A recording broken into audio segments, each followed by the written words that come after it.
Hey everyone, Wesley Bittner from Impeccabrew MHA here, and I've got a spicy deck tech for you today.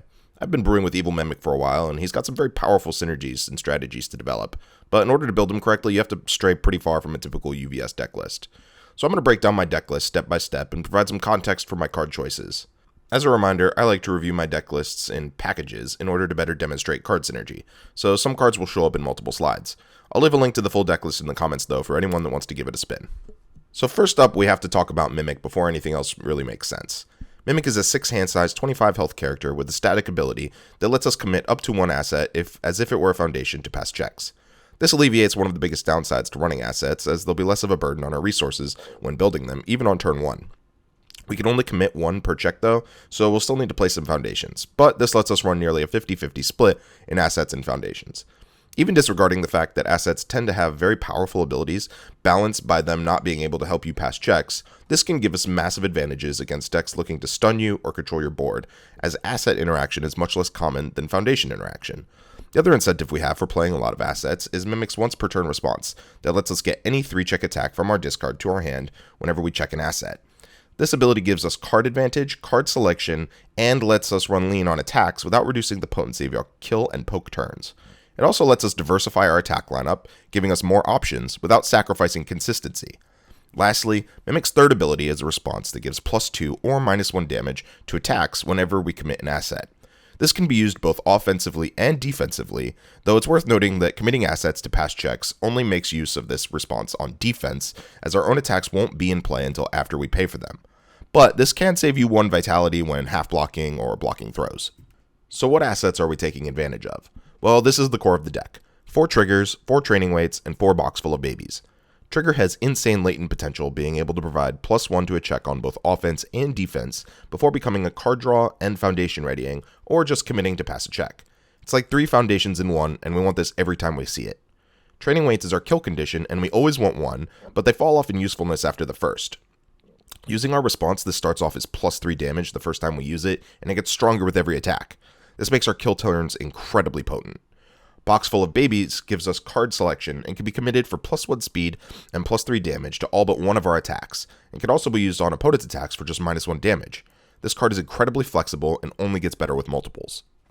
After that, we have our bonus assets. 1 Mimicry is basically just a 5th copy of Excited for Blood. 1 Twisty Surroundings gives us a bit of defense in the early turns by making bad checks worse, but can sometimes give your opponents a momentum outlet, so be careful when you play this. Battle Arena is another double-edged sword, ramping both players' momentum, but we do have some good outlets, so it's worth a 1-up slot here.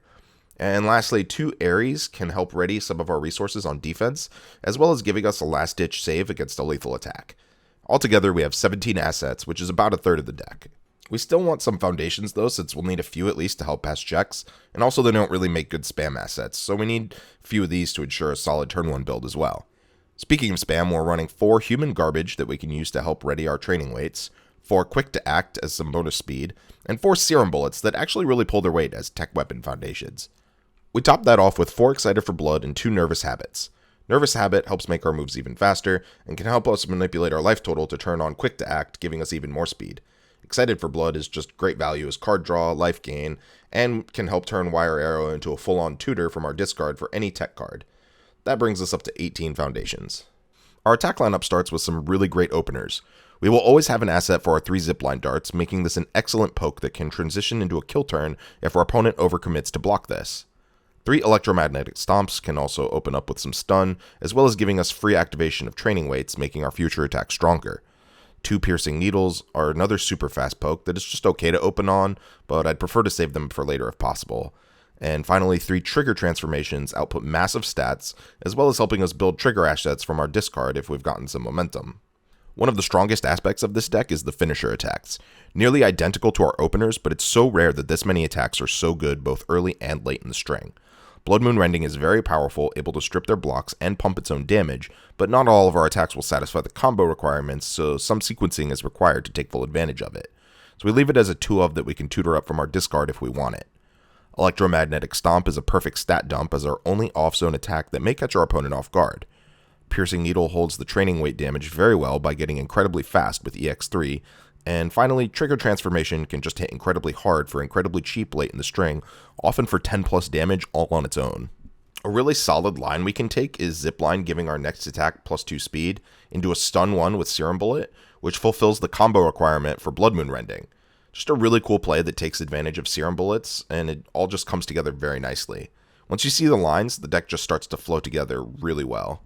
Our last attack is 2 Wire Arrows. They look and even feel kind of weak, but just like Serum Bullets, they do so many tiny little things very well.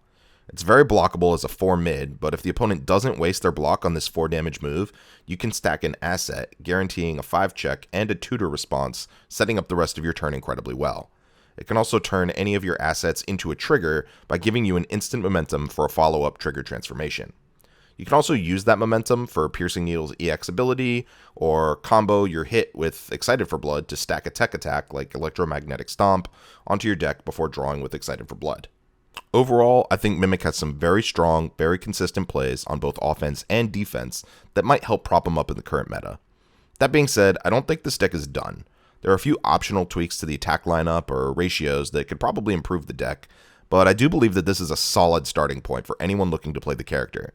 It's close and it's competitive, but it's up to you to hone it. Good luck.